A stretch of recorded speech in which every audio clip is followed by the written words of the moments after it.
la différence entre les deux. Nous sommes arrivés à la conclusion que le Seigneur a déjà gagné la victoire. Amen. Il a déjà vaincu. Amen. Alléluia. Donc notre attitude dans le combat doit être différente.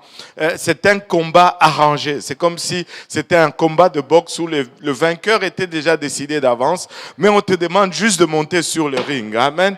Alléluia. Monte donc sur le ring parce que la victoire est déjà acquise. Amen. À la croix, le Seigneur a vaincu.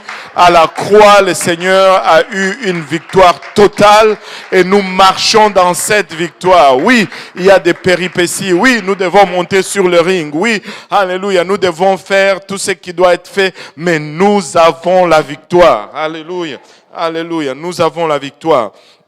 Nous avions vu la deuxième leçon qui était la leçon du Jourdain et nous avons vu comment les sacrificateurs devaient mettre ensemble le pied dans le Jourdain pour que l'eau s'arrête. Nous avons parlé de l'unité, nous avons parlé de construire cet autel invisible, cet autel que les gens ne voient pas, qui est construit dans le lit du Jourdain, où seul Dieu voit. Et seulement une fois que nous avons construit cet autel, que les gens ne voient pas, qui est en dessous de l'eau, que seul Dieu voit, alors nous pouvons construire l'autre autel sur le rivage du Jourdain, que les gens voient, qui est synonyme de nos victoires, synonyme de la manifestation de la main de Dieu dans nos vies. Alléluia. Et aujourd'hui, nous allons regarder une autre leçon, une troisième leçon qui est la bataille de Haï. Alléluia. Et je ne parle pas des oignons. Amen. Alléluia. Alléluia. Et en préparation de cette leçon aujourd'hui, je n'ai pas pu m'empêcher de penser à certaines tragédies qui arrivent suite à des décisions. Amen. Avez-vous déjà vécu des choses, des situations suite à une mauvaise décision? Alléluia. La sœur Rosalie rigole et dit, si tu veux commencer maintenant, on va rester ici jusqu'à demain soir. Alléluia. Et si on s'élevait tous ensemble, parlant de bonnes décisions, ce serait une bonne décision de prier déjà pour le service. Amen. Pour cet enseignement. Alléluia. Alléluia. En élevant nos voix vers le Seigneur, Père, nous te sommes infiniment reconnaissants, Papa, de ton amour, Père, de ta bonté, de ta fidélité vis-à-vis de nous, Seigneur. Comme nous l'avons chanté, ta grâce nous suffit. Tu combles, Papa, nos besoins. Et nous espérons en toi, Seigneur, et nous avons confiance à ta parole, Père. En ce moment, alors que nous venons pour sonder celle-ci, pour, Papa, apprendre de celle-ci, nous prions que tu nous aides, car nous réalisons, Papa, que nous sommes des hommes charnels, Père, des hommes, Papa, naturels. Et cette parole qui est esprit et folie pour nous, et de nous-mêmes, nous n'arrivons pas toujours à la saisir. Aide-nous, Père, à l'appréhender et à lui réserver une place de choix dans nos cœurs où elle va germer, produire de fruits, et que ce fruit nous conduise dans la vie éternelle. Papa, c'est avec action de grâce et beaucoup de reconnaissance dans le cœur que nous te prions ainsi, dans le nom de Jésus. Nous disons tous au nom de Jésus. Alléluia. Et vous pouvez vous asseoir. Alléluia.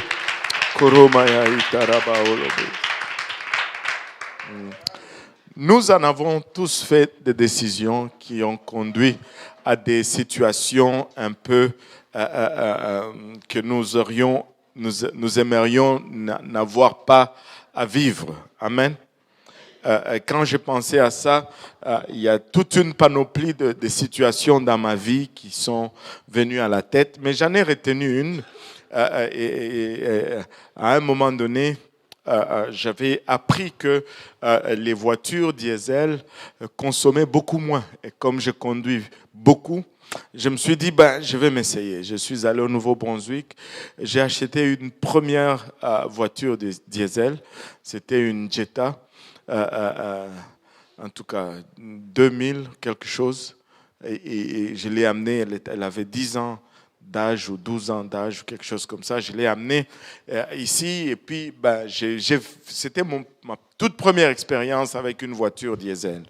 Et un jour, nous sommes allés pour une conférence, moi et mon fidèle frère Jean-Yves. Et au retour, on était encore au Nouveau-Brunswick, la voiture est morte sur le chemin. Et c'est comme si elle disait, je suis venu du Nouveau-Brunswick, je veux rester au Nouveau-Brunswick. Donc on l'a enseveli là-bas, on s'est débrouillé pour retourner. Je ne me rappelle même plus comment on était retourné. On avait loué une voiture, hein. Bon, voilà. Et sur le bord de l'autoroute, et puis c'était arrêté. Mais j'avais découvert les voitures diesel, j'avais découvert leur efficacité énergétique et je me suis acheté une deuxième Jetta. Elle était un peu plus récente et j'étais tout fier de cette voiture et j'ai fait beaucoup de kilométrage avec beaucoup de kilométrage. Elle ne consommait vraiment pas beaucoup et j'étais ébloui par la consommation.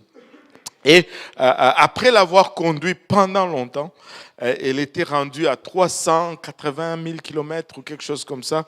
Et c'est arrivé à un moment que je devais maintenant renouveler les assurances là-dessus. Alors, j'ai regardé les kilométrages, j'ai regardé la valeur de la voiture. Je me suis dit, est-ce que ça vaut la peine de payer les assurances de deux côtés ? Et elle ne vaut plus grand-chose, mais elle roule quand même. Et je me disais encore 2 ans avec cette voiture avant que je commence à me préparer à la changer. Mais je ne veux pas dépenser plus, je veux économiser. Amen. On se moque de moi déjà. Je voulais économiser, c'était là mon intention. Donc je me suis dit, je vais couper sur l'assurance. Je vais garder juste l'assurance d'un côté. Comme ça, j'économise un peu et je commence à économiser pour la prochaine voiture. À peine j'ai changé les assurances, à peine j'ai assuré d'un seul côté, on dirait que le diable m'attendait au coin.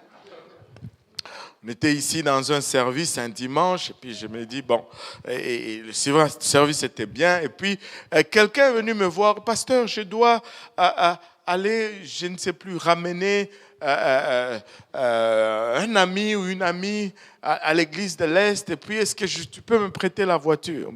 Tu sais, la voiture du pasteur, c'est la voiture de Dieu. Alléluia, c'est la voiture de l'église. Anyway, tu veux la voiture? Je ne sais pas, il y avait quelque chose en moi qui lui dit, prends la voiture, vas-y, mais ne traîne pas là-bas.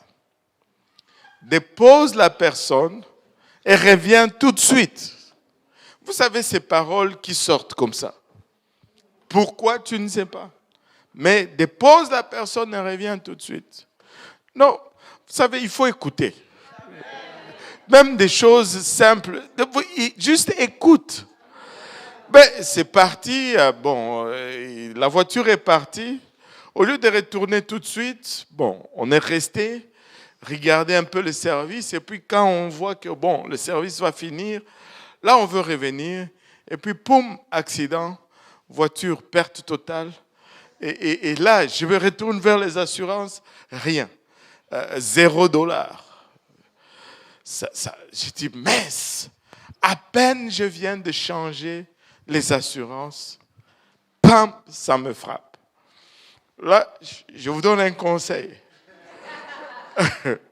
Si votre voiture vieillit, juste payez les assurances. Au moins, vous pouvez récupérer quelque chose. Vous ne savez jamais quand cela va arriver. Ça m'a fait mal, mais gloire à Dieu. Une décision pas bonne, à un moment donné critique, et j'ai tout perdu. Et ce n'est pas tellement une tragédie, c'est juste une voiture. La personne n'a pas eu de problème physique, c'est juste une voiture. Mais des fois, certaines décisions peuvent être plus tragiques que cela. Amen. Certaines décisions peuvent être plus tragiques. Je me rappelle, en juillet 2002, un groupe d'écoliers russes sont montés à bord d'un avion Tupolev 154 et ils étaient en destination de l'Espagne pour un voyage de l'école. Et cette nuit-là, en Suisse, en Zurich, il y avait une situation. Il devait faire un entretien dans les bureaux de navigation parce que dans chaque pays, il y a une unité de contrôle aérien, c'est-à-dire quand un avion rentre dans l'espace aérien du pays, il y a un contrôleur qui prend le contrôle de l'avion et qui lui dicte le parcours à suivre jusqu'à ce qu'il va sortir de son territoire et il est passé à un autre contrôleur. Mais ces jours-là, c'était jour d'entretien, tout semblait calme. Il y avait deux contrôleurs de nuit et qui étaient là. On laisse toujours deux contrôleurs parce que ça prend toujours une personne en backup. Même si la nuit était tranquille, et la nuit était tranquille et le contrôleur qui était là dit à l'un, tu peux aller prendre ta pause, va prendre ton lunch, je vais rester à superviser. Il n'y a pas trop de problèmes. Mais en même temps, il y avait un Boeing 757 de la compagnie DHL qui traversait, qui se dirigeait vers la Belgique, elle. Et là, leur chemin ou leur trajectoire se croisait. Vous savez, dans les avions, il y a un système d'alarme qu'on appelle TCAS qui signale deux appareils qui se rapprochent. S'ils sont dans le même trajectoire, les deux appareils vont communiquer. Et ils vont donner des ordres différents aux deux avions. Si celui de l'appareil A lui dit de descendre, celui de l'appareil B va lui dire de monter. Mais en ce temps-là, la loi ou le règlement était tel que on va écouter le contrôleur au lieu de se fier à l'appareil. Mais le contrôleur était tout seul et suite au système, suite à l'entretien, il y avait un système de sécurité qui était débranché et il a manqué un des avions. Et quand le Russe contacte le contrôleur, il lui dit, là j'ai un signal de notre avion qui est sur la même trajectoire, qu'est-ce que tu me donnes comme commandement ? Et là, lui, il dit, descends. Mais alors que le TCAS lui disait de monter, parce qu'il a dit à l'avion DHL de descendre. Et là, l'avion russe descend, le DHL descend aussi. Et jusqu'à ce que... les pilotes ont commencé à essayer de voir, mais c'était la nuit. Ils ont commencé à essayer d'identifier, mais le contrôleur donnait un ordre différent, mais les appareils donnaient un ordre différent. Et ce qui on voulait éviter est finalement arrivé. Les deux avions sont entrés en collision et il y a eu mort d'hommes. C'était une tragédie grave à cause d'une suite de mauvaises décisions. Et c'était une très grande tragédie. Et suite à cette tragédie, la FAA a décidé qu'il y a maintenant une loi. Quand deux avions se croisent et que le contrôleur donne une indication contraire au TCAS, tu suis le TCAS, tu ignores le contrôleur. Tu suis le TCAS, tu ignores le contrôleur. Et c'était dans cet avion russe. Il y avait une petite fille qui était fille unique d'un homme riche de la Russie. Et cet homme était tellement affecté par cela qu'il a traqué ce contrôleur-là jusqu'à commettre un meurtre et une tragédie. Alléluia. Une tragédie. Et les gens se sont rendus à l'endroit où les avions se sont écrasés. Et comme d'habitude, on a amené des gerbes de fleurs, toutes ces choses pour se commémorer. Mais aujourd'hui, alléluia, je veux vous amener à un autre endroit, ou une autre tragédie impensable, notre tragédie dont on se souvient encore, à une place où notre mémorial a été érigé il y a 4000 ans. Dans cet endroit-là, ce ne sont pas des fleurs qu'on a posées pour se rappeler. Ce n'est pas une bicyclette toute blanche qu'on a posée. Je ne sais pas si vous avez déjà été au Mont-Royal. En descendant du Mont-Royal, vous allez voir une bicyclette blanche accrochée quelque part. Ça, c'est en mémoire de quelqu'un qui a été percuté là par un véhicule. Et on a toujours l'habitude de vouloir marquer le lieu où une tragédie s'est déroulée. Et à cet endroit, ce n'est pas un groupe d'écoliers qui a été tué, mais c'est plutôt une famille entière qui a été anéantie par le péché. Et ce qu'on trouve comme mémorial, c'est juste un tas de pierres. Et là, ce n'était pas un accident d'un contrôleur, ce n'était pas du tout un accident, mais une décision délibérée. Dans Josué chapitre 7, versets 24 à 26, la Bible nous dit « Josué et tout Israël avec lui prirent à Can ». Quelqu'un peut m'aider à lire? Je vais profiter pour Josué 7, 24 à 26.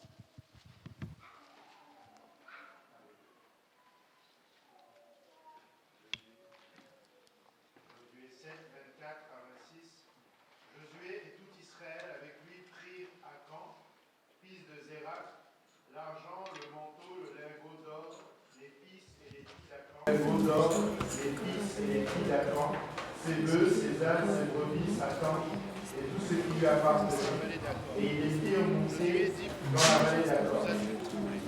L'Éternel te troublera aujourd'hui, et tout Israël le lapida. On les brûla au feu, on les lapida. Et on éleva sur Acan un grand monceau de pierres qui subsiste encore aujourd'hui. Et l'Éternel revint de l'ardeur de sa colère. C'est à cause de cet événement qu'on a donné jusqu'à ce jour à ce lieu le nom de vallée d'Accord.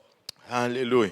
Et à Can, nous allons regarder peut-être brièvement un peu son histoire, mais ça semble être une punition extrêmement sévère pour ce qu'il avait fait. Je ne sais pas pour vous, ne trouvez-vous pas que c'était quand même assez sévère? Et lui, toute sa famille, ses brebis, tous ses biens, non seulement on les a lapidés, mais on les a aussi brûlés. On les brûle et puis on les lapide. C'est intense. C'est très intense. Et ça semble être sévère. Mais j'ai appris à ne jamais regarder ce que Dieu fait comme exagéré. Je ne le comprends peut-être pas, mais j'assume qu'il y a quelque chose que je ne comprends pas. Il faut toujours assumer que nous sommes en tort et que Dieu a toujours raison. Tu vois? Et nous aimons souvent oublier que la désobéissance à Dieu est un péché. Nous aimons toujours mettre cela, ou ignorer cela, ou négliger cela, ou oublier cela, et que la peine pour le péché, c'est la mort. Le salaire du péché, la Bible nous dit que c'est la mort. Maintenant, dans ce cas, même, c'était littéralement la mort physique. Aujourd'hui, nous sommes sous la grâce, bien sûr, et nous pouvons parler de cette mort spirituelle. Nous pouvons parler toujours d'étendre notre main encore vers le sang de Jésus-Christ qui nous renouvelle. Mais dans ce cas-ci, cette grâce n'était pas là. C'était la mort par lapidation. Acan avait péché. Amen. Il ne pensait pas que c'était probablement une grosse affaire. Mais pour Dieu, c'était une grosse affaire. Et souvent, nous allons négliger les conséquences de la désobéissance. Mais pour Dieu, ce n'est pas négligeable. Tout le camp d'Israël a payé le prix de son péché. Parce que il faisait partie d'eux. Ils étaient un de leurs. Vous savez, ils formaient une équipe. C'était un peuple. Et quand un a failli, tout le monde a subi les conséquences de sa défaillance. Et nous devons réaliser aussi, dans cette entreprise dans laquelle nous avons embarqué, nous formons une équipe. Nous sommes un seul. Et quand tu faillis, tout le monde paye le prix de cette défaillance. Et c'est à Haï qu'ils ont connu leur première et leur unique défaite militaire en Canaan. C'est là où, pour la première fois, Israël a goûté un peu à la défaite. Et c'était la faute de Akan.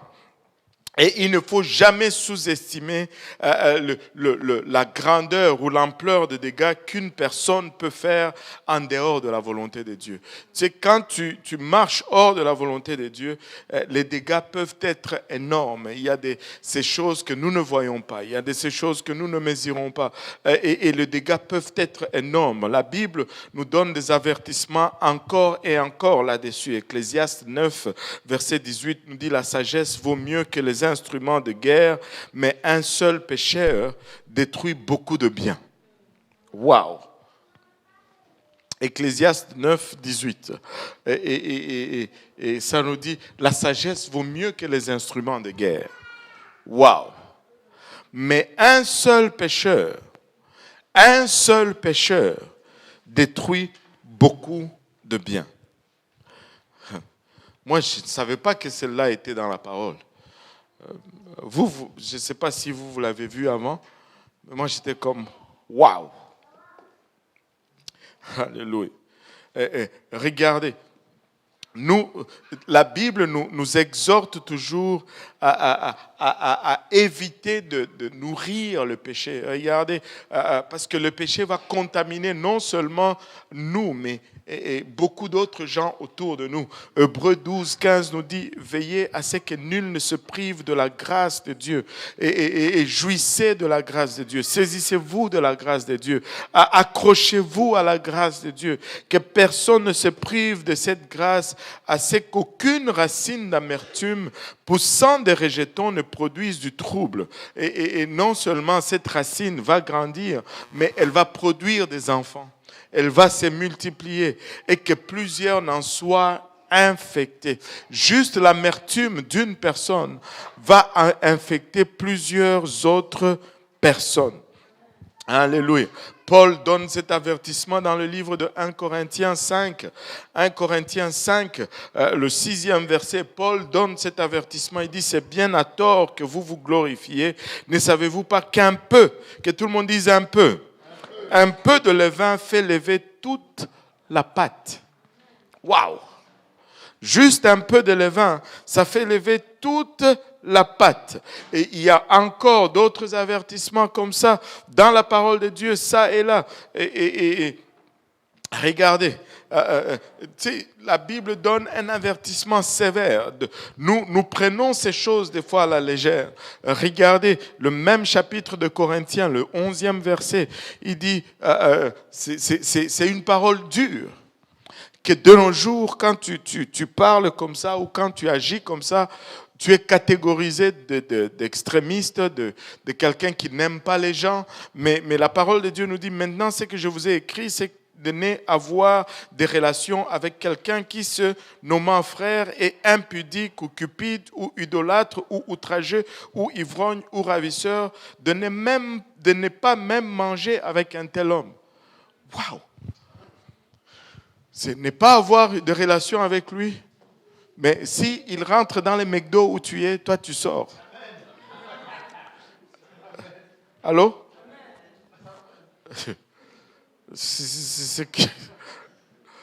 Waouh! C'est fort. C'est fort.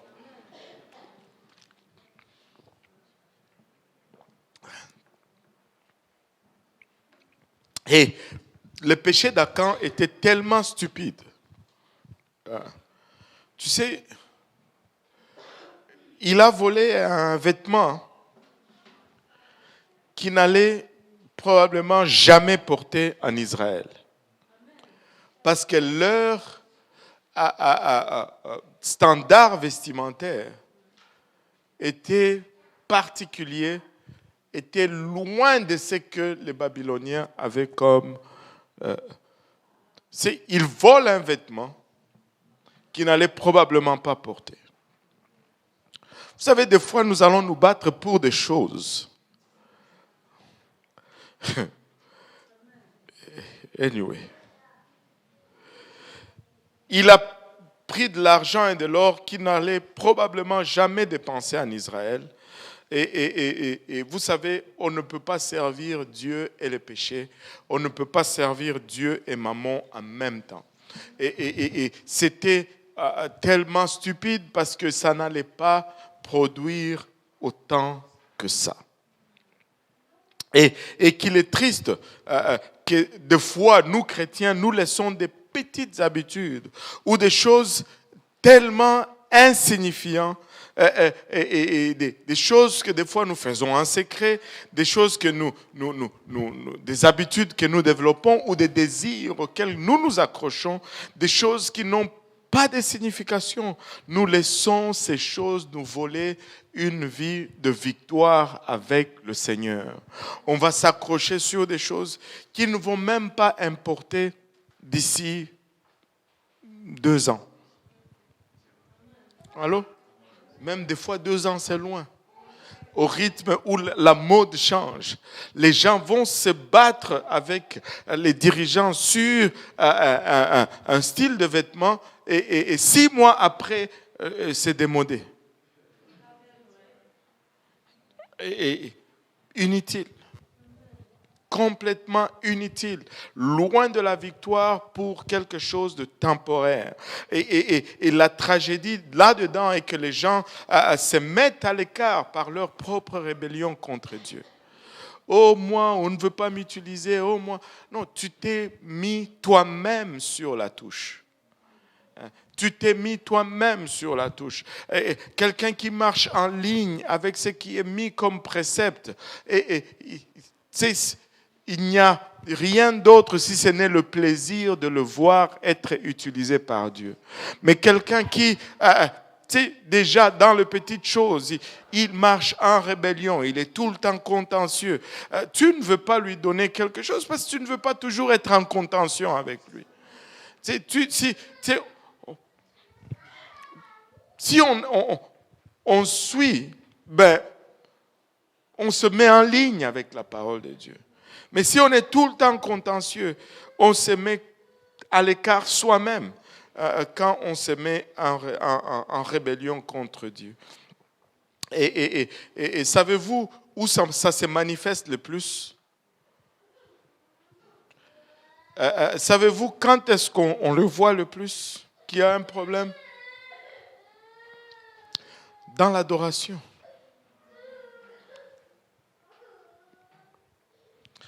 Tu sais, Josué n'est pas allé loin.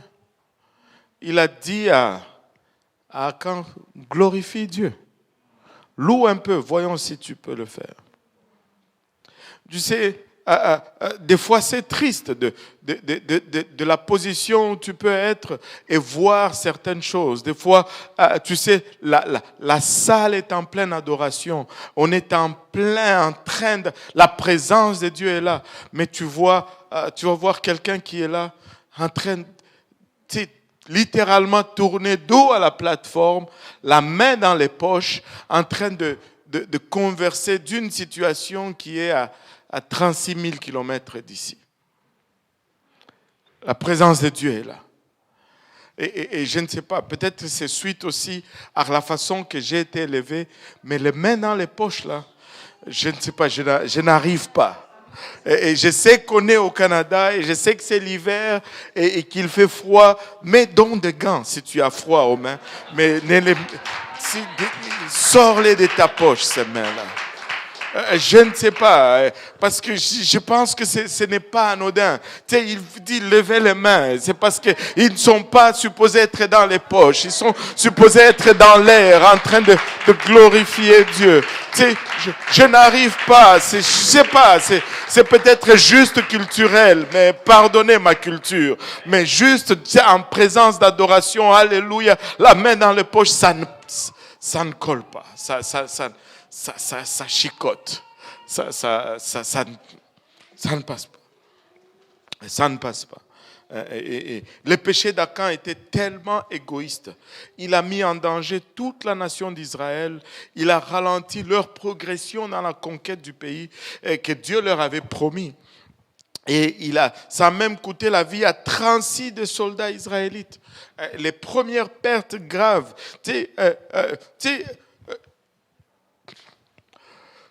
Aide-nous, Seigneur. Amen. Et écoutez, là, je ne suis pas en train de dire que personne n'est sans faute ici. Là. Je ne suis pas en train de dire que personne n'a péché. Mais c'est une chose que de tomber, de rester dans le péché. C'est une chose que de tomber, de se relever et de reprendre la bataille. Amen. Tu sais, ne prends pas plaisir au péché. Ne prends pas plaisir au péché. Tu sais, on peut venir dans un service, sentir la présence de Dieu, explosif. Là, on se dit, là, ça y est, c'est parti. Puis le service suivant, là, tu te dis, mais il y a quelque chose de... C'est lourd, c'est lourd. Et là, c'est un éternel recommencement. On doit encore cogner le mur jusqu'à ce que, tu sais, on a encore la même sensation. Tu sais, souvent, c'est parce que quelqu'un n'obéit pas à Dieu. Et cela affecte tout le monde. Quelqu'un a une attitude qui déplaît à Dieu. Et cela va affecter le service ou l'œuvre. Ce qui est ironique, c'est que certaines personnes sont tellement... je ne sais pas comment le dire, peut-être perdues dans la conception des choses ou tordues dans leur façon de penser, que, ils vont se plaire dans cet état. Ça va leur faire plaisir. C'est littéralement, c'est comme si, quand ça ne marche pas, ah voilà, je vous l'avais dit. Mais tu es la cause de cela parce que ton attitude pue. On se plaît littéralement dans cela. C'est une demande de l'attention pour les choses temporelles au lieu de se concentrer sur ce qui est éternel. Vous savez, on ne va jamais atteindre la perfection, mais on doit avoir une direction. Et tout ne va pas être rodé à 100%. Et tu arranges ici, ça s'est défait là-bas. Tu arranges là, ça s'est défait ici. Mais nous avons une direction et nous allons pousser dans cette direction avec la bonne attitude. Et quand nous venons ensemble, avec la bonne attitude, Dieu va se faire. Vous savez, des gens vont s'offusquer régulièrement. Et pour des futilités, que tu chantes un chant au lieu d'un autre, il n'est pas content. Oui. Que le prédicateur prêche ceci, au lieu de cela, il n'est pas content. Il faut qu'on prêche ce que lui pense qu'on devait prêcher. Il faut qu'on fasse de la façon que lui pense qu'on devait faire. Et tu sais, aussi, nous venons des horizons différents. Et si vous avez remarqué, dépendamment d'où nous venons, il y avait une façon de faire, même dans nos églises. On venait, on faisait ceci, Mais on a toujours tendance à vouloir que quand on arrive maintenant à une place, que là où on est, qu'on fasse comme on faisait là d'où on vient. Non, si on voulait cela, il fallait rester d'où on vient. Amen. Parce que quand tu arrives à une place, tu fais comme ils font. Et ici, on adore, on court. On va courir. Amen. Et ici, on fait beaucoup de bruit. On va faire beaucoup de bruit. Tu sais, ici, on n'a pas de modérateur. On ne veut pas être modéré. On veut être juste extrémiste. On veut être à fond. Alléluia. Et c'est que les façons sont différentes. On ne veut pas changer. On fait c'est comme on le fait ici. Amen. Et l'ordre des services est comme ça ici. C'est comme ça. On vient et puis on pousse la machine. Amen. On ne cherche pas à tout refaire, à tout changer. Non. Alléluia. Alléluia. Tu sais, il faut faire attention quand tu es souvent offusqué. Quand tu es souvent offensé, ce n'est pas un bon signe. Ce n'est pas un bon signe. Hein? Alléluia. Et regardez,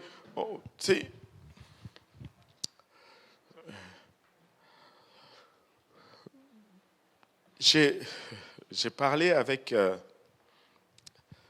Anyway, je vais laisser. Regardons Ésaïe 5, versets 20 à 21.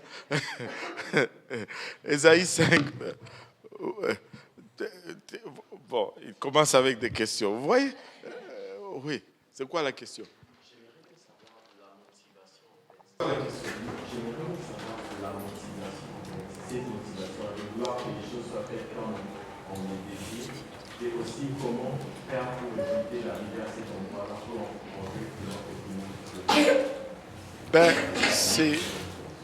moi je pense que c'est juste. Bon. Moi je pense que c'est juste. Il faut juste avoir un cœur de serviteur. Il faut juste avoir un cœur de serviteur. Donc si tu es là juste pour servir, tu reçois les directives et tu les fais. Mais quand on veut commander, c'est là qu'on tombe dans des... Et, tu sais, quand on te donne une responsabilité, je le dis souvent, ce n'est pas un parcelle de pouvoir. Une responsabilité, ce n'est pas un parcelle de pouvoir. C'est une confiance pour servir. Tu sais, alors, sert dans la direction du leadership. Et regardez, Dieu, d'abord, il est Dieu. Amen. Et il est un Dieu d'ordre. Amen. Moi, de nos jours, Amen. Et les gens, c'est une fausse hyper spiritualité. Tout le monde entend de Dieu. Et je ne veux pas dire qu'on n'entend pas de Dieu. Tout le monde entend de Dieu. Tout le monde entend tellement qu'il n'y a que les dirigeants qui n'entendent pas. Et c'est étrange que c'est seulement les dirigeants qui sont à côté. Mais tout le monde a la volonté de Dieu, sauf les dirigeants. C'est grave. C'est grave. C'est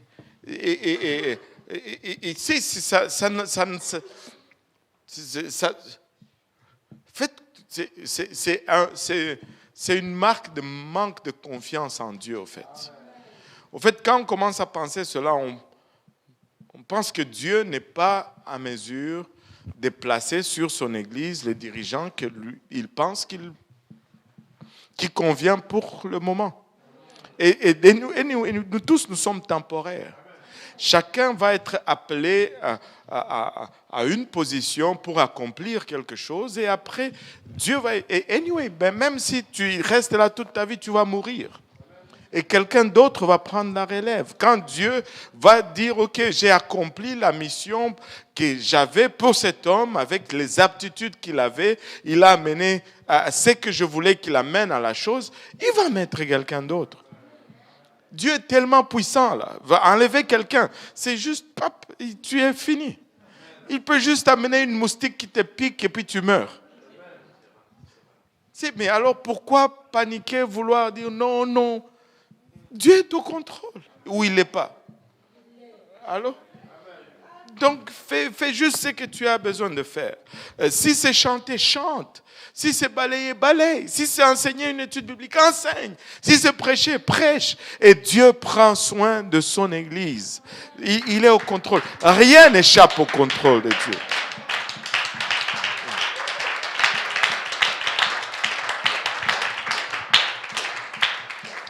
Et rien n'échappe au contrôle de Dieu. Quand on commence à privilégier ce qui est temporaire, ce qui est naturel, par-dessus ce qui est spirituel. Tu sais, on lit souvent ces versets et on pense nécessairement que c'est des choses qui sont des péchés clairs. Lisons le Ésaïe 5, versets 20 à 21. Malheur à ceux qui appellent le mal bien et le bien mal, qui changent les ténèbres en lumière et la lumière en ténèbres. Et qui change l'amertume en douceur et la douceur en amertume. Malheur à ceux qui sont sages à leurs yeux et qui se croient intelligents. Et c'est comme, on pense toujours que c'est quelqu'un qui voit quelqu'un tirer sur quelqu'un et il applaudit. Non, c'est pas ça. C'est quand tu commences à prioriser le charnel sur le spirituel, tu tombes dans cette catégorie. Quand tu commences à privilégier le temporaire par rapport à ce qui est éternel, tu tombes dans cette catégorie. Quand tu commences à privilégier le mondain par rapport au spirituel, tu es en train de changer le ténèbre en lumière. Et notre priorité doit être le ciel. Et c'est un ralentissement du progrès de l'œuvre de Dieu. Alléluia. C'est une pression supplémentaire sur les dirigeants. Oui, est-ce que ça empêche de voir tout ce que nous devons voir? Oui. Mais est-ce que ça doit être maintenant notre préoccupation? Que non, cela ne va pas être notre préoccupation. Laissez-moi vous dire ceci. Mais, il y aura toujours des situations comme ça. Il y aura toujours des gens comme ça. Mais là ne doit pas être notre focus. Alléluia, parce qu'ils ne vont jamais prévaloir. Ça ne va, l'Église de Dieu va toujours avoir le dessus et va toujours aller de l'avant. Alléluia. Alors, nous ne devons pas, oui, nous devons le constater, mais nous devons juste aller en avant. J'aime le frère. Je l'ai entendu 2 fois de 2 prédicateurs différents. Un c'était Mike Williams et l'autre c'était Brian Kenzie. Il dit, j'ai compris. J'avais beaucoup de difficultés jusqu'à ce que je comprenne ces principes de Dieu. Je n'ai pas besoin d'avoir la majorité pour avancer. Il suffit que je trouve 2 ou 3 qui sont en accord avec moi. Nous pouvons avancer. Nous pouvons avancer. Alléluia.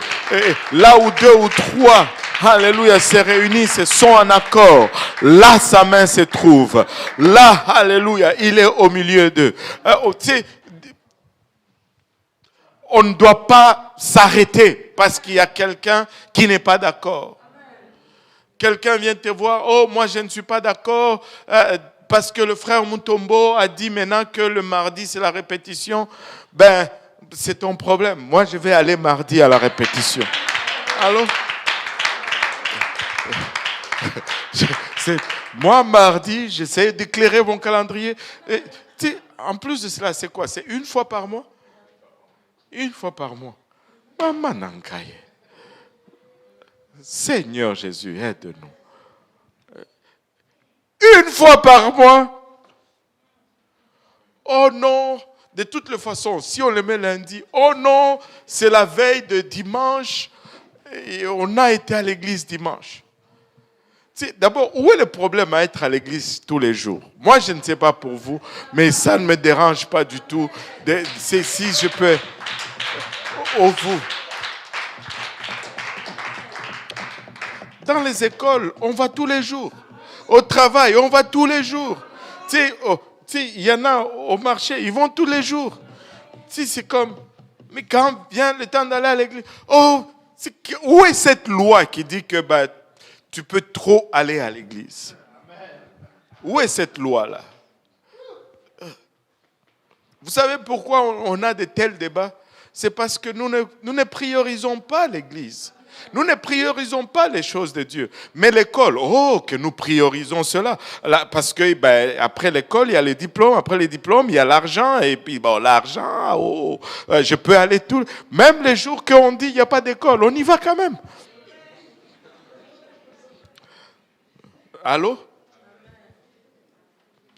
Mais l'église, non, j'étais trop à l'église. En tout cas. Seigneur, garde-moi dans mes notes. Là, je vais avoir des problèmes aujourd'hui. Alléluia. Vous savez, occupons-nous des choses de Dieu. Laissez les autres qui se plaignent. Dieu va prendre soin d'eux. Occupons-nous de l'œuvre. Occupons-nous de la mission. Et s'il y a un contestataire, on va contester ailleurs. Moi, je veux juste faire l'œuvre de Dieu. Alléluia.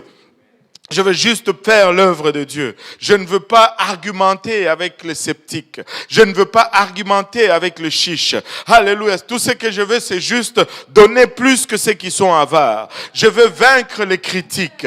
Alléluia. Je vais, alléluia, juste continuer jusqu'à ce que je veux voir, alléluia, la main de Dieu bouger. Alléluia. Et je vais survivre aux moqueurs. Je vais survivre à ceux qui critiquent. Le péché d'Akan était, il n'y avait même pas de vision à long terme dans le péché d'Akan. Il n'y avait même pas de vision à long terme. Tu sais, il ne faut pas s'inquiéter pour l'Église. Le péché d'Akan n'a pas détruit Israël. Ça a détruit Akan. Ne t'inquiète pas pour l'Église. Amen. Ne t'inquiète pas pour l'Église. Akan s'est détruit lui-même parce que juste un chapitre plus tard, même pas plus loin, juste un chapitre plus tard, on voit Josué revenir à Haï. On voit Josué, alléluia, détruire Haï avec une stratégie d'embuscade. Et Haï a été totalement vaincu. Alléluia. Il peut y avoir de problèmes, mais ne t'inquiète pas de cela. L'Église va prévaloir. L'Église va prévaloir. On va avoir peut-être des difficultés, mais on va revenir avec une autre stratégie et on va avoir la victoire totale. On va avoir la victoire totale. Et Samarie était pressée de partout. Regardez ce parole. 2 Rois, chapitre 7, verset 2. Samarie était pressée de partout, au point où on vendait même les excréments de pigeons comme nourriture. Les excréments de pigeons, là, c'était devenu un aliment. Waouh! Et là, l'homme de Dieu s'est levé, il dit, d'ici quelque temps, Dieu va ouvrir les écluses. À Samarie, on va vendre la farine. Et là, l'officier sur lequel, regardez, l'officier, 2 Rois 7, le 2e verset. Donne-moi le premier verset d'abord. 2 Rois 7. Donne-moi le premier verset. Élisée dit, écoutez la parole de l'Éternel. Ainsi parle l'Éternel. Demain à 7 heures, on aura une mesure de fleur de farine pour un cycle et 2 mesures d'orge pour un cycle à la porte de Samarie. Ça, c'est une place où on mesurait les excréments de pigeons. Il dit, on va vendre la farine pour le même prix. Et là, l'officier, au 2e verset, l'officier sur la main duquel s'appuyait le roi, c'est-à-dire l'homme de confiance du roi lui répondit à l'homme de Dieu que quand l'Éternel ferait des fenêtres au ciel, pareille chose arriverait-elle. C'est impossible ce que tu dis. Ça ne peut pas arriver. Regarde où nous sommes. Et Élisée le regarde et dit, tu le verras de tes yeux, mais tu n'en mangeras point. Tu sais, cet officier s'est disqualifié lui-même de la provision que Dieu avait. Tu sais, de nos jours, on va condamner le prophète Élisée. On va dire, il est tellement méchant. Il a condamné un officier qui a servi pendant... Non. Il s'est disqualifié lui-même. Il s'est mis à côté lui-même de ce que Dieu était en train de faire. Et laissez-moi vous dire, il n'a pas mangé. Il a vu seulement ce que Dieu a fait et il n'a pas mangé. Laissez-moi vous dire ceci. Dieu va faire, peu importe les circonstances, pas parce que nous sommes bons, pas parce que nous sommes parfaits, mais parce que sa parole les déclare. Et parce que, alléluia, nous essayons, alléluia, notre mieux de nous aligner avec cette parole. Alléluia. Matthieu 16, 18 nous dit, et moi je vous dis que tu es Pierre et que sur cette pierre je bâtirai mon église et que les portes du séjour des morts ne prévaudront point contre elle. Laissez-moi vous dire ceci, ou bien nous sommes l'église ou bien nous ne le sommes pas. Mais si nous sommes l'église, même les portes de l'enfer ne vont pas avoir les dessus sur nous. Alléluia. Même les portes de l'enfer ne vont pas avoir les dessus sur nous. Alléluia. Paul, dans la fin de sa vie, il était prisonnier. En résidence surveillée. Et on dit de Paul que même dans la prison où il était, l'histoire nous raconte qu'on devait changer la garde devant sa prison jusqu'à peut-être 4 fois par jour. On ne devait pas laisser le même soldat devant sa porte. Pourquoi? Parce que si on les laissait trop longtemps, ces soldats finissaient par parler en langue. Ces soldats finissaient par devenir chrétiens. Ne l'expose pas, alléluia, dans la présence de Paul, il va les convertir. Quelqu'un qui est condamné à mort, quelqu'un qui était dépressif. Tu sais, il devait être dépressif pour l'amour de Dieu. Tu sais, toi, tu regardes ta situation, tu es comme, wow. Mais lui, là, c'était la mort qui l'attendait. Mais même en présence de cela, le garde qui était à la porte, pss, pss, hey, viens un peu. Tu sais pourquoi je suis ici?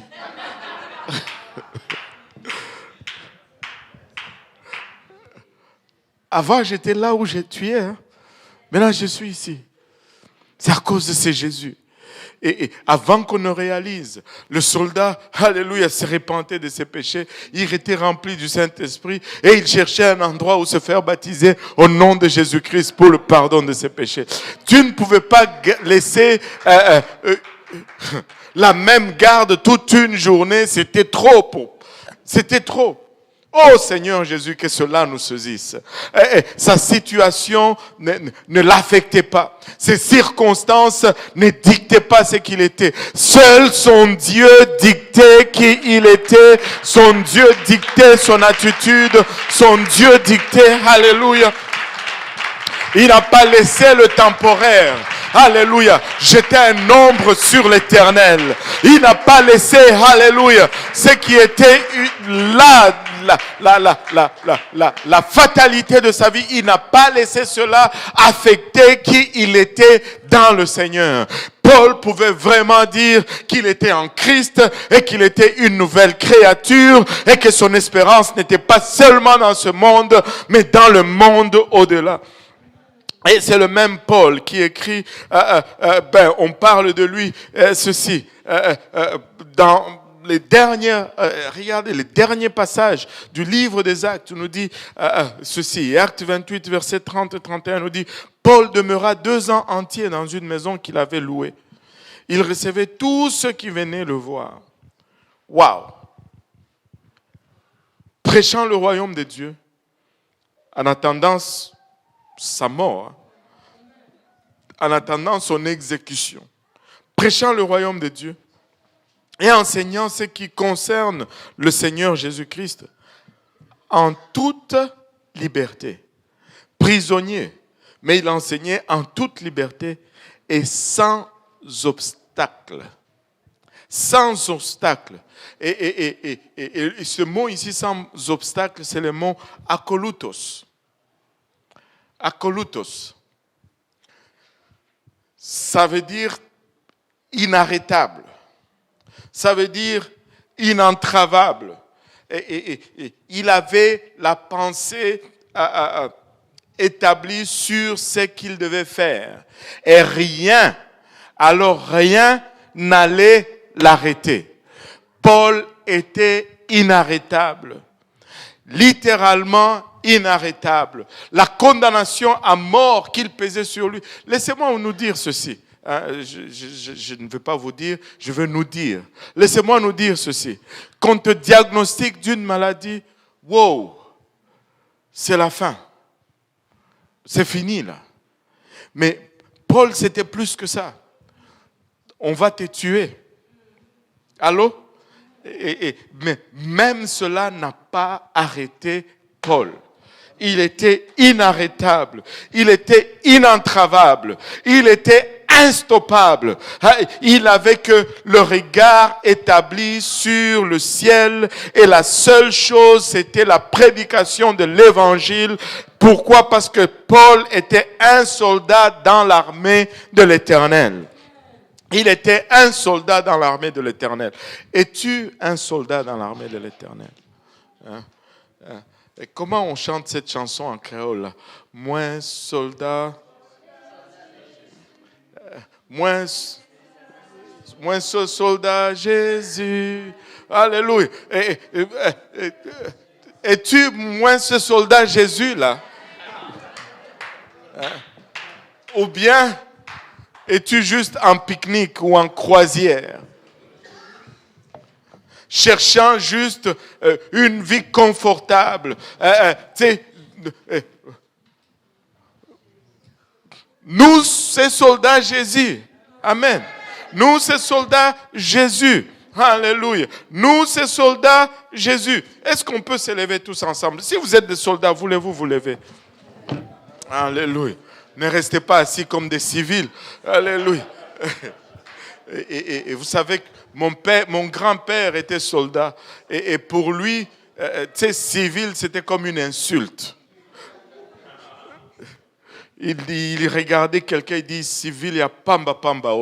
C'était un civil de rien du tout là. C'est parce que lui, il était soldat. Regardez, on va lire une exhortation ici. J'aurais dû l'envoyer à notre équipe technique, mais c'est pas grave, je vais la lire quand même. Et si vous pouvez m'écouter un peu, je pense que c'est vraiment une exhortation. Alléluia. Et nous voulons saisir cela aujourd'hui. Et nous voulons sortir d'ici avec cela aujourd'hui. Alléluia. Je suis un soldat dans l'armée de mon Dieu. Le Seigneur Jésus-Christ est mon commandant. La Sainte Bible est mon code de conduite. La foi, la prière et la parole sont mes armes de guerre. J'ai été enseigné par le Saint-Esprit, formé par l'expérience, éprouvé par l'adversité et testé par le feu. Je suis un soldat de l'armée de mon Dieu. Je suis un volontaire dans cette armée. Et je suis enrôlé pour l'éternité. Je prendrai ma retraite dans cette armée au moment de l'enlèvement où je mourrai dans cette armée. Mais je ne me retirerai pas. Je ne me vendrai pas. Je ne me laisserai pas convaincre ou pousser au dehors. Je suis fidèle. Je suis fiable. Je suis capable. Et je suis sûr, alléluia, qu'on peut compter sur moi. Je suis un soldat dans l'armée de mon Dieu.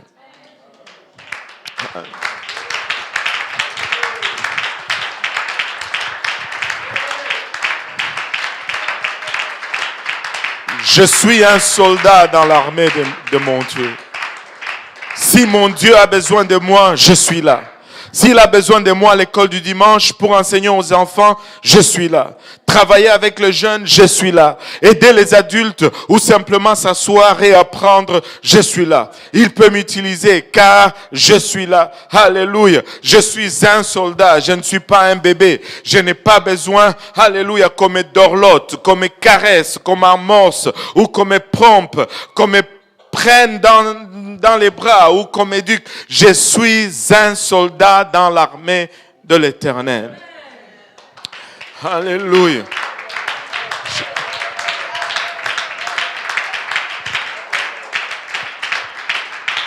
Je suis un soldat dans l'armée de mon Dieu. Je suis un soldat. Personne n'a besoin de m'appeler. Alléluia. Personne n'a besoin de me rappeler. Personne n'a besoin de m'écrire, de me rendre visite. Alléluia. Ou de m'attirer ou de me séduire. Je suis un soldat. Je ne suis pas une mauviette. Je suis en place. Je salue mon roi. J'obéis à ses ordres. Je loue son nom et je bâtis son royaume. Je suis un soldat dans l'armée de l'Éternel. Alléluia. Je suis un soldat dans l'armée de l'Éternel. Personne n'a besoin de m'envoyer des fleurs, des cadeaux, de la nourriture, des cartes, des bonbons ou de me faire de l'aumône. Je n'ai pas besoin qu'on me cajole, qu'on me berce, qu'on prenne soin de moi ou qu'on s'occupe de moi. Je suis engagé. Je suis un soldat. Je suis un soldat.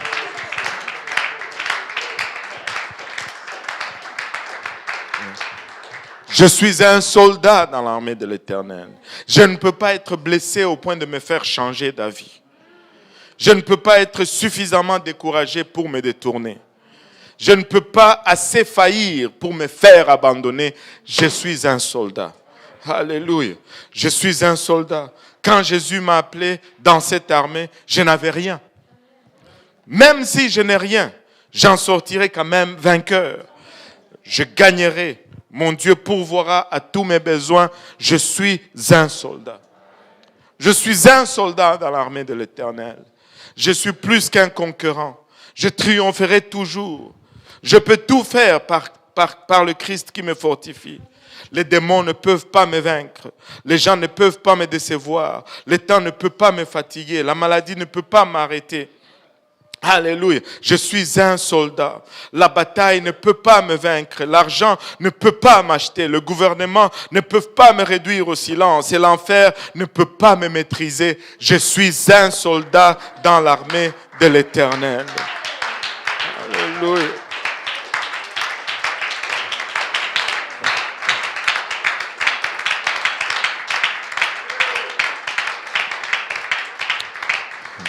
Je suis un soldat, même la mort ne peut me détruire, car lorsque mon commandant me rappellera de ce champ de bataille, il va me promouvoir au rang de capitaine et il va me ramener ensuite, alléluia, pour régner sur ce monde avec lui. Je suis un soldat dans l'armée de l'Éternel. Alléluia. Et je marche, je revendique la victoire. Je ne céderai pas. Je ne me retournerai pas. Je suis un soldat qui marche vers le ciel.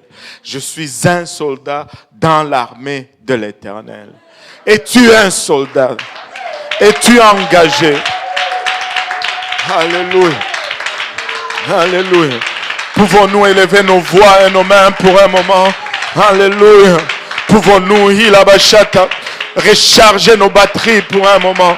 Pouvons-nous, alléluia, nous rappeler et plaider allégeance à notre commandant, Ilabashata. Haramaya ketaraya eta. Karamaya itarabaolo boyosanda. Alléluia, les hommes faillissent, mais ça ne va pas me décevoir. Alléluia. Hiramaya est en face de l'adversité. Alléluia, je vais tenir et je vais presser vers l'avant. Je suis un soldat dans l'armée de l'Éternel. La bataille ne va pas avoir le dessus sur moi. L'argent ne va pas m'acheter. Les gouvernements ne vont pas me réduire au silence. L'enfer ne peut me maîtriser. Il abachate. Je suis appelé dans cette armée. Je suis un volontaire dans l'armée de l'Éternel. Je suis un soldat. Je suis un conquérant. Je suis un vainqueur. Je ne suis pas une mauviette. Alléluia. Je n'attends pas les cajolements. Je n'attends pas les reconnaissances. Je suis juste au service. Alléluia de mon roi. Je suis en mission. Je suis un soldat. Kiramaya etarabaolo boyosanda. Je ne suis pas un plaignard. Je ne suis pas un fainéant. Je ne suis pas, alléluia, alléluia, un plein de complaintes. Je suis juste un soldat dans la main de l'Éternel. Karamaya itaraba oloboyo sendara keleyaet. Ikotomanaya itaraba oloboyo sataraba oloboyo san. Keremaya etaraba oloboyo sataraba ilamaya eta. Alléluia. Alléluia Jésus. Alléluia Seigneur. Papa, renouvelle-nous, renouvelle notre engagement, Père. Renouvelle-moi, Papa, renouvelle mon engagement, Seigneur. Ta grâce me suffit, Seigneur. Quand je suis venu à ceci, Papa, je n'avais rien, Papa, que le matériel, Papa, ne détourne pas, ma marche. Père éternel, quand je suis venu à ceci, Papa, le gouvernement m'avait failli, le monde m'avait failli, mais tu m'as racheté, Papa, tu m'as, alléluia, repris, Papa, tu m'as, alléluia, relevé, tu m'as établi, Seigneur. Aramaya ketaraya etaraba oloboyo sanda. Kitamanaya otaraba oloboyo itara keleya. Alléluia, Jésus. Alléluia, Seigneur. Kurumaya itaraba oloboyo san. Iromoyo ketereya itaraba oloboyo san. Kurumaya itaraba oloboyo san. Kurumaya itaraba oloboyo sataraba. Kitamana otaraba oloboyo sataraya etaraba oloboyo. Orokotomana etaraba oloboyo sandaraba.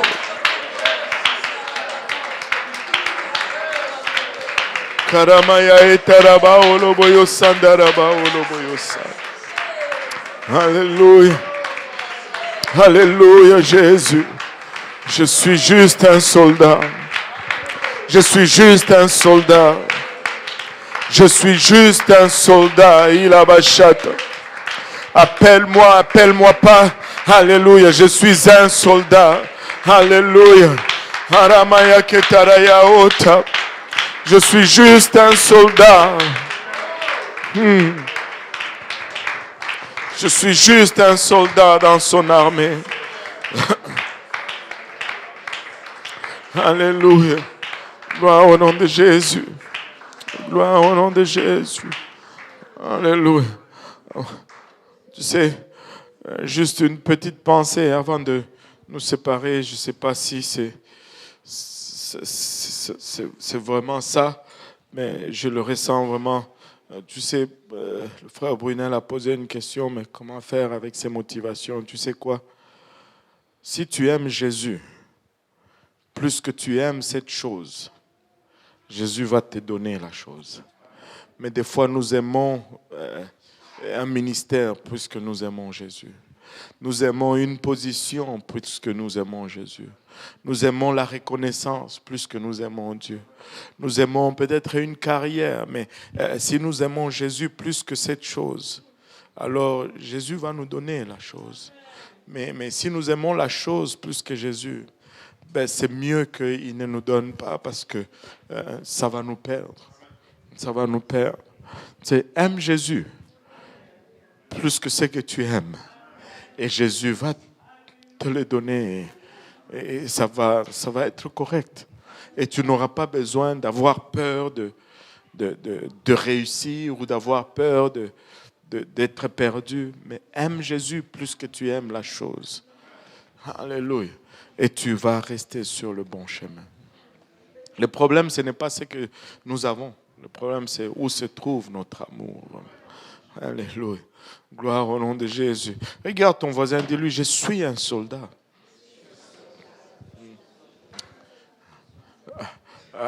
Appelle-moi pas. Je suis présent, je suis un soldat. Donne-moi pas, je suis un soldat. Regarde-moi pas, c'est ton problème. Moi, je suis là, je suis un soldat. Alléluia. Je suis dans l'armée de l'Éternel. Que le Seigneur vous bénisse. Alléluia. Que le Seigneur vous fortifie. Alléluia. Marchez comme des soldats. Alléluia. Marchez comme des soldats.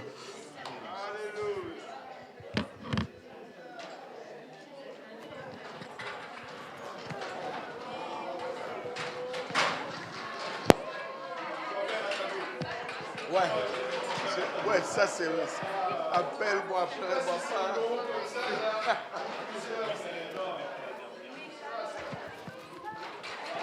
J'ai pas besoin que tu m'envoies.